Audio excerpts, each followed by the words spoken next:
શું તમને ખબર છે મોબાઈલ તમારા વિકાસને અટકાવી રહ્યો છે? મોબાઈલની જગ્યાએ એક સારું પુસ્તક તમારા વિકાસને વિસ્તારી શકે એમ છે.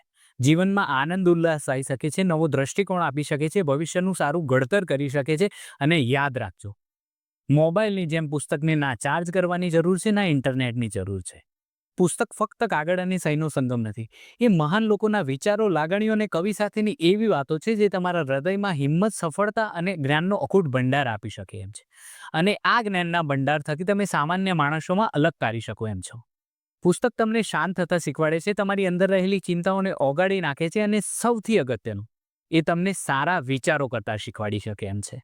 આજના ડિજિટલ યુગમાં જો તમે ફાસ્ટ સ્ક્રોલિંગ અને શોર્ટ વિડીયોમાં ફસાઈ ગયા હોય તો નક્કી તમારે પુસ્તકો વાંચવા જોઈએ. પુસ્તક તમને ફોકસ અને ધીરજ કરતા શીખવાડી શકે છે. જો તમે પણ પુસ્તકોની દુનિયામાં પ્રવેશ મેળવવા માંગતા હોય, તમારું જીવનમાં પરિવર્તન લાવવા માંગતા હોય તો નક્કી આજે જ નોલેજ બુક સ્ટોરની મુલાકાત લઈ શકો છો. આવો સાથે મળીને પુસ્તક વાંચીએ, વસાવીએ અને વંચાવીએ, કારણ કે પુસ્તક થકી જ તમે દુનિયા બદલી શકો એમ છો.